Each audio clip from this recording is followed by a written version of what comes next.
Hello बच्चों, चलिए आज हम पढ़ने बच्चों एक बिल्कुल नया कॉन्सेप्ट, नई चीज जो आपको लॉ के सब्जेक्ट के लिए जानना बहुत जरूरी है। जब भी आप कोई भी लॉ का सब्जेक्ट पढ़ते हैं तो आपको ये बेसिक बातें जरूर पता होनी चाहिए कि लॉ क्या है, लॉ क्यों है, एक्ट क्या है, बिल क्या है, ऑर्डिनेंस क्या है, नोटिफिकेशन क्या है, सर्कुलर्स क्या है। तो मैं आपको इन सब बातों के बारे में आज थोड़ा सा डिटेलिंग कर देता हूँ। चलिए बच्चों, सबसे पहले हम जानते हैं बेसिक्स ऑफ लॉ में ये सब चीजें आती हैं। जब ये बात करते हैं हम बेसिक्स ऑफ लॉ की, तो सबसे हम पहले पूछना चाह रहे हैं कि ये बच्चों लॉ क्या है। लॉ क्या है? एक छोटा सा क्वेश्चन। नॉर्मली सब लोग यही कहते हैं, it's a set of rules and regulation. Simple, rules and regulation का सेट है। बिल्कुल ठीक बात है, लेकिन ये रूल्स एंड रेगुलेशन के सेट की आवश्यकता हमें क्यों हुई? ये ऐसा क्या हुआ जो हमें ये लॉ बनाना पड़ा? ध्यान सुनो बच्चे, एक छोटा सा क्वेश्चन मैं आपसे फिर डिस्कस करता हूं। मैं आपसे पूछता हूं कि आपको कभी अगर फीवर होता है, क्या होता है? फीवर होता है, तो आप मेडिसिन लेते हैं? मेडिसिन लेते हैं, पैरासीटामोल मेडिसिन लिया, वो किसके लिए लिया? फीवर के लिए। मतलब आपको पहले क्या हुई? समस्या, पहले क्या हुई? परेशानी, पहले हुई कोई प्रॉब्लम, फिर उस प्रॉब्लम का इलाज क्या? मेडिसिन, उस प्रॉब्लम का इलाज दवाई। तो इसीलिए इसी तरह से बच्चों लॉ है। लॉ कब आता है? जब आता है जब कोई समस्या होती है। पहले समस्या होती है, फिर कोई भी लॉ आता है। पहले कोई भी प्रॉब्लम होती है, फिर कोई लॉ बनता है। पहले कोई दिक्कत आती है, फिर लॉ इस पिक्चर को खत्म करने के लिए आता है। लॉ क्या है? जस्ट एक remedial, we can say law is a situation of demand. Demand की सिचुएशन कहती है, इसलिए लॉ का हमको निर्माण करना पड़ता है। लॉ इसलिए बनाया जाता है। जैसे छोटी सी हम बात कर लेते हैं जीएसटी लॉस। जीएसटी लॉस क्या आया? एक व्यक्ति पर टैक्स लगा, फिर उसने आगे बेचा, फिर दूसरे व्यक्ति पर टैक्स भी लगा, फिर उसने तीसरे व्यक्ति को बेचा, तीसरे व्यक्ति पर भी टैक्स लगा। इसके लिए एक 10 रुपए की चीज कितने की हो गई? पहले 10 रुपए पर 1 रुपए टैक्स लगा, हो गई 11 रुपए की। फिर 11 रुपए पर 1 रुपए टैक्स लगा, फिर चीज हो गई 12 रुपए की। फिर 12 रुपए पर भी 1 रुपए टैक्स लगा, चीज हो गई 13 रुपए की। ऐसे ही वो चीज जो है कस्टमर्स तक पहुंचते पहुंचते 15 रुपए की हो गई बच्चों। इन सब इफेक्ट को खत्म करने के लिए उन्होंने क्या रूल निकाला? उन्होंने क्या लॉ बनाया? वन नेशन वन टैक्स का हम प्रोविजन करते हैं, ताकि बार बार हमें टैक्स नहीं लगाना पड़े। इसके लिए जो प्रोसीजरल पार्ट है वो सब हम पढ़ेंगे। तो लॉ क्यों आया? वन नेशन वन टैक्स की नीड अनुभव हुई, वन नेशन वन टैक्स की नीड की आवश्यकता हुई। दैट्स व्हाई कोई भी लॉ आया। चलिए थोड़ा सा और मैं बता देता हूं। जैसे सपोज आप रोड पर गाड़ी चलाते हैं, ठीक है? गाड़ी चलाते हैं, कभी किसी को एक्सीडेंट कर देते हैं, कभी किसी को एक्सीडेंट करते हैं। कोई भी आपको पूछने वाला नहीं, कोई भी आपको बताने वाला नहीं कि आपको कैसे गाड़ी चलानी चाहिए, लेफ्ट हैंड साइड चलानी चाहिए, राइट हैंड साइड चलानी चाहिए। आपको ये परेशानी हो जाएगी अगर आप ऐसे चलाएंगे, किसी दूसरे को आप एक्सीडेंट कर देंगे तो आपको ये दिक्कत आ जाएगी, वो दिक्कत आ जाएगी। तो इन सब दिक्कतें जब आने लगी, कभी कोई किसी के साथ एक्सीडेंट करने लगा, कभी कोई किसी के साथ एक्सीडेंट करने लगा, तो कुछ लोगों ने प्रपोज किया कि यार एक ऐसा लॉ बनाया जाए कि जो भी लोग मोटर व्हीकल चलाएं, जो भी लोग मोटर व्हीकल चलाएं, उन पर ये लॉ एप्लीकेबल हो जाए। मतलब पहले क्या आई? समस्या, कोई ऐसे कोई ऐसे कोई ऐसे कोई ऐसे। लेकिन जब लॉ बन गया, मोटर व्हीकल एक्ट 1988 जब बन गया, तो उसमें बता दिया आपको लेफ्ट हैंड साइड ड्राइविंग करनी है, आपको अपनी गाड़ी जो है रेड लाइट पर रोकनी है, आपको एक्सीलेटर से स्पीड केवल इतनी करनी है। अगर आप किसी को एक्सीडेंट करेंगे तो आपको ये कॉम्पनसेशन पे करना पड़ेगा। ये सारी बातें उसमें बताई गई। तो इसका मतलब पहले क्या आई? समस्या, उसके बाद आया इलाज, उसके बाद आया लॉ। तो समस्या पहले, उसके बाद कोई भी इलाज। तो लॉ क्या है? एक बहुत ब्रॉडर कॉन्सेप्ट है जो इन सब लोगों को जो इन सब पॉइंट्स को लेकर अपने साथ चलता है। लॉ एक बहुत वाइडर कॉन्सेप्ट है जो ये कहता है क्या होना चाहिए, क्या होना चाहिए, ये बताता है क्या होना चाहिए, हम इसको कैसे कैसे कैसे कैसे कैसे इसके रूल्स एंड रेगुलेशन हमें बनाने चाहिए। तो this is the system of the law. आपको बच्चों समझ आ गया होगा, फिर भी एक बार थोड़ा सा अपनी ये पिक जो मैंने लिखी थी अभी, वो आप एक बार प्लीज उसको समझने का कोशिश करें। दोबारा से बता देता हूं, लो क्या है? लो एक बीमारी का इलाज है, बीमारी नहीं है इलाज है। बीमारी आई तो इलाज आया, बीमारी नहीं तो कोई इलाज की आवश्यकता नहीं। क्लियर? चलिए बच्चों आगे हम एक नए कॉन्सेप्ट पर चलते हैं। अब इस लॉ को बनाने के लिए पहले तो मन में ख्याल आया कि ऐसा कुछ लॉ बनाया जाना चाहिए, उस लॉ को बनाया जाना चाहिए, लेकिन उसके लिए कुछ प्रोसीजर पार्ट होता है, उसके लिए कुछ चीजों को हमें समझना पड़ेगा। ऐसे तो नहीं कि आज हमारे मन में आ गया कि लॉ बनाना चाहिए और कल ही हमने लॉ बनाकर और पास कर दिया और सबको बता दिया कल से ये लॉ एप्लीकेबल है। ऐसा नहीं, it takes a lots of time. कैसे कैसे हम समझते हैं, स्टेप बाय स्टेप चीजों को समझते हैं। सुनेगा बच्चों ध्यान से, वो क्या कहते हैं। अब हमारे मन में कोई भी ख्याल आया, हमारे मन में कोई भी ख्याल आया, मतलब मिनिस्ट्री ऑफ लॉ के मन में कोई भी ख्याल आया कि ये लॉ पास किया जाना चाहिए, तो उस लॉ को पास करने से रिलेटेड कुछ बातें हम पढ़ते हैं। एक चीज होती है, सबसे पहले नंबर पर होता है बच्चों बिल। ये बिल क्या कहता है? ये बिल ये कहता है जो भी लॉ हमको बनाना है उससे रिलेटेड एक प्रपोजल, प्रपोजल हम प्रपोजल लेकर जाते हैं कि हमारी नजर में ये लॉ बनना चाहिए, हमारी नजर में ये लॉ बनना चाहिए। अगर वो प्रपोजल पास कर दिया जाता है तो वो आपका एक्ट बन जाता है। अभी धीरे धीरे आपको हर एक चीज समझाऊंगा, एक्ट क्या है, ऑर्डिनेंस क्या है। अभी स्टेप बाय स्टेप आप मेरी बातों को बस सुनते रहिए। क्या कर रहे हैं, बिल जो भी होता है वो बिल कहां जाता है? बिल जाता है बच्चों पार्लियामेंट में, अगर सेंट्रल लेवल का है तो। कौन से लेवल का है? सेंट्रल लेवल का है तो। सेंट्रल लेवल का है तो कहां जाएगा? पार्लियामेंट में। पार्लियामेंट में कितने हाउसेज होते हैं? पार्लियामेंट में आपके बच्चों 2 हाउसेज होते हैं। 2 हाउसेज कौन कौन से? एक राज्यसभा और एक आपका लोकसभा। राज्यसभा आपका अपर हाउस होता है और लोकसभा आपका लोअर हाउस होता है। जब कोई भी बिल, प्रोपोज्ड कॉपी है ये एक्ट की, जब कोई भी बिल सेंट्रल लेवल पर पार्लियामेंट के द्वारा, parliament members Lok Sabha and Rajya Sabha के द्वारा वो बिल पास कर दिया जाता है, वो बिल पास कर दिया जाता है कि हाँ जी हम यदि हमारी तरफ से ये सही है, इसमें कोई दिक्कत नहीं है, अब इसको मेजोरिटी से पास कर दिया गया है, तो ये जो बिल है बच्चों इसको मिल जाती है प्रेसिडेंट की एसेंट, प्रेसिडेंट की एसेंट, प्रेसिडेंट की सहमति। प्रेसिडेंट साहब भी कह देते हैं हाँ जी ये जो है बिल पास कर दिया है तुमने, मैं इसको ओके कर दे रहा हूं, तो ये बिल बन गया एक्ट। लेकिन जरूरी नहीं है कि जो भी बिल पार्लियामेंट में पास हो वो सारे के सारे बिल प्रेसिडेंट साहब हमारे ओके कर दे, एसेंट दे दे। प्रेसिडेंट साहब के पास पावर होती है कि बिल जाता है उनके पास पास होने के लिए, तो वो उसको एक्सेप्ट भी कर सकते हैं और रिजेक्ट भी कर सकते हैं। क्या कर सकते हैं? एक्सेप्ट भी कर सकते हैं और रिजेक्ट भी कर सकते हैं। अगर उसको एक्सेप्ट कर लेते हैं तो वो बिल पास हो जाता है और एक्ट बन जाता है, लेकिन अगर उसको रिजेक्ट कर दें तो वापस से वो कहां पहुंच जाता है? वापस से वो पार्लियामेंट में पहुंच जाता है। अब अगर ध्यान से सुनना, ये वाली जो पावर यूज कर सकते हैं हमारे मिस्टर प्रेसिडेंट, वो कब यूज कर सकते हैं? किसी भी बिल के विषय में वंस मतलब केवल एक बार। अगर उन्होंने कोई बिल आया और उस बिल को उन्होंने रिजेक्ट कर दिया, चलिए तो क्या वो दोबारा से बिल वापस से होकर पार्लियामेंट के मेंबर द्वारा पास होकर फिर से आता है, तो क्या वो उनको पास करना पड़ेगा? Answer is yes.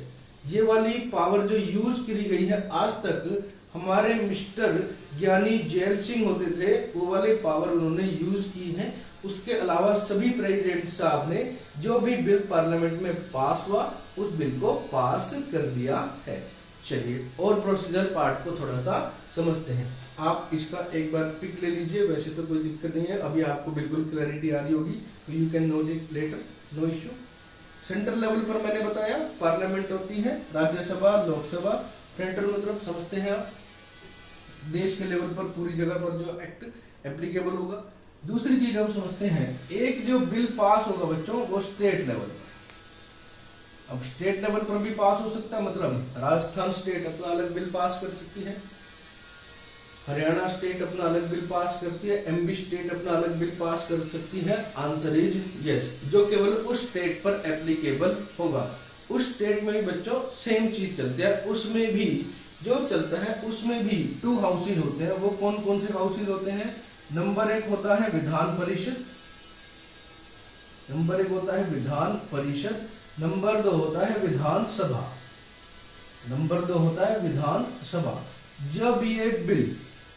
जब ये बिल वहां पर पास कर दिया जाता है, इनके द्वारा, इन दोनों के द्वारा पास कर दिया जाता है, ओके कर दिया जाता है, हमारी तरफ से कोई दिक्कत नहीं है, तो क्या इस बिल को भी हमारे प्रेसिडेंट साहब ओके करेंगे? Answer is no, because it's a state level bill. तो इसको जो पास करने की रिस्पॉन्सिबिलिटी, इसको जो पास करने की पावर दी गई है बच्चों, वो आपकी पावर दी गई है आपके गवर्नर को। स्टेट गवर्नर जो होते हैं वो उसको पास करते हैं, स्टेट गवर्नर जो होते हैं वो उसको पास करते हैं। क्लियर? Concept clear? बिल क्या है? बिल एक प्रोपोज्ड कॉपी है जो हमको पास करानी है। पास करानी है कहां पर? पास के लिए प्रोसीजर हमने बताया सेंट्रल लेवल पर करानी है, तो कौन आएगा? पार्लियामेंट के 2 हाउसेज आएंगे। वो कौन कौन? एक राज्यसभा, एक लोकसभा। राज्यसभा आपका अपर हाउसेज, लोकसभा आपका लोअर हाउसेज। जब यहां से पास हो जाता है तो वो प्रेसिडेंट की एसेंट उसको मिल जाती है और प्रेसिडेंट उसको ओके कर देता है। Then it bill becomes an act. तब ये बिल जो है ये एक्ट बन जाता है। चलिए, एक बिल होता है जो स्टेट लेवल पर पास कराना होता है। स्टेट लेवल कोई चाहती है, अभी आपको बताया, there are lots of states. अगर उसको पास कराना तो उसमें क्या प्रोसीजर फॉलो करना पड़ेगा? एक होती है बच्चों आपकी विधानसभा, एक होती है आपकी विधान परिषद। इन दोनों के द्वारा जब पास हो जाता है तो उसको बोलते हैं, वो गवर्नर की एसेंट उसको मिल गई तो वो बिल वहां पर पास हो गया। ये स्टेट लेवल का बिल आपका पास हो जाता है। चलिए और थोड़ा सा समझते हैं अभी, और इसी को डिटेल में समझते हैं।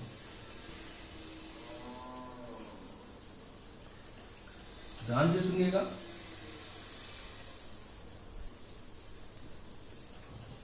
अब जो बिल आया बच्चों, फिर से दोबारा से समझा रहा हूं थोड़ा सा और डिटेलिंग। बिल जो आया वो सबसे पहले उसकी रीडिंग होती है। रीडिंग 3 टाइप की रीडिंग होती है। सबसे पहले होती है फर्स्ट रीडिंग। कहां पर? पार्लियामेंट में। फर्स्ट रीडिंग कौन करता है? जो भी बिल को पास कराना चाहते हैं, पार्लियामेंट मेंबर्स, मिनिस्टर मेंबर्स या प्राइवेट मेंबर। मिनिस्टर मेंबर्स कौन से होते हैं? जिनकी गवर्नमेंट बनी हुई है, उनके मेंबर्स कोई बिल लेकर आए हैं तो वो मिनिस्टर का बिल बोला जाता है। अदर्स बिल जो बोलते हैं उनको प्राइवेट मेंबर्स बिल बोला जाता है। जैसे हमारी गवर्नमेंट है, सेंट्रल गवर्नमेंट अभी हमारे पास है, तो वो सेंट्रल गवर्नमेंट जो है उनका कोई भी मिनिस्टर बिल लेकर आता है तो उसको हम मेंबर्स बिल बोलते हैं। अगर कोई ओपोजिशन पार्टी का मेंबर लेकर आता है तो उसको हम प्राइवेट मेंबर बिल बोलते हैं। क्लियर? चलिए अब क्या कहते हैं, कोई भी मेंबर बिल लेकर आता है उसकी फर्स्ट रीडिंग होती है। फर्स्ट रीडिंग कौन करता है? जो भी पर्सन बिल लेकर आता है, private member oblique minister member, जो भी लेकर आता है उसकी फर्स्ट रीडिंग वो करता है। एक तरह से ब्रीफ समरी बता देता है, एक तरह से ब्रीफ समरी बता देता है कि इस बिल में ये बात है। चलिए वो बिल सुन लिया जाता है। अब उसके थोड़े समय के बाद बच्चों उस बिल की होती है सेकंड रीडिंग। थोड़े समय का मतलब 1-2 दिन नहीं, इसमें काफी समय लग जाता है। तो सेकंड रीडिंग आती है। सेकंड रीडिंग में क्या आते हैं बच्चों? सेकंड रीडिंग में बच्चों आते हैं इनपुट्स। इनपुट्स आते हैं, मतलब उस बिल में कोई अपने विचार व्यक्त करने हैं, उस बिल में कोई अमेंडमेंट करानी है, तो ये सारी बातें उस सेकंड रीडिंग में बताई जाती हैं कि इस बिल में ये आया, इस बिल में ये लोग ये चाह रहे हैं। तो ऐसी सब बातें सेकंड रीडिंग में होती है।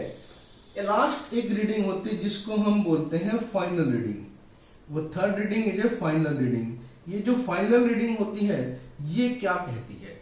ये कहती है अब जो बिल है वो पास किया जाना चाहिए या नहीं किया जाना चाहिए, मतलब उस बिल को सपोर्ट करे या रिजेक्ट करे। अगर सपोर्ट किया तो वो पास, अगर रिजेक्ट किया तो वो रिजेक्ट। यहां तक बिल की प्रोसीजर एस्पेक्ट चलते हैं।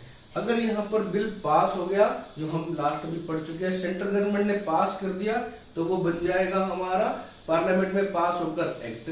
अगर नहीं बना तो वो केवल बिल ही बना रहता है, वो एक्ट कभी नहीं बन पाता है। क्लियर बच्चों?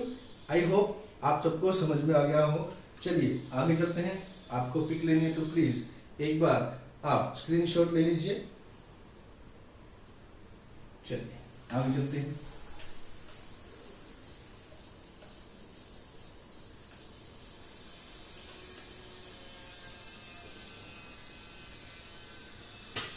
अब हम बच्चों तो बात करते हैं जो बिल पास हो गया, वो बिल बन गया एक्ट। अब इस एक्ट में क्या होता है? ये एक्ट क्या है?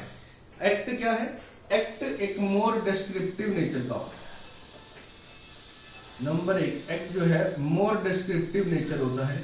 इसमें डिटेल्ड बताई जाती है, डिटेल्ड बनाई जाती है कि कैसे जो लॉ आपके दिमाग में आया था वो लॉ कैसे एनफोर्स किया जाएगा, उस लॉ को कैसे अप्लाई किया जाएगा। इस एक्ट में आपको बच्चों sections, clauses, sub clauses, sub section, sub section, ऐसी बहुत सारी बातें देखने को मिलती है। क्लियर? तो ये डिटेल्ड होता है जिसके बारे में सब बताया जाता है। जैसे अगर ये है लिखा हुआ कि इंडियन कॉन्ट्रैक्ट एक्ट, तो इसमें जितने भी कॉन्ट्रैक्ट होंगे इंडिया में उनसे रिलेटेड सारी बातें इसमें होंगी कि उसमें कॉन्ट्रैक्ट कौन कर सकता है, कौन नहीं कर सकता है, किस किस को राइट क्या क्या है, कॉन्ट्रैक्ट कब बनता है, कब नहीं बनता है। अगर कॉन्ट्रैक्ट नहीं, अगर आपने कॉन्ट्रैक्ट बनाया तो बड़ी अच्छी बात है। कॉन्ट्रैक्ट बनाया यस कि मैं आपको 10 दिन बाद ये फैन या गाड़ी में आपको दूंगा इतने रुपए लेकर, लेकिन अगर मैंने नहीं दिया तो उसके भी प्रोविजन है। यस, वो सारे प्रोविजन इसमें होते हैं।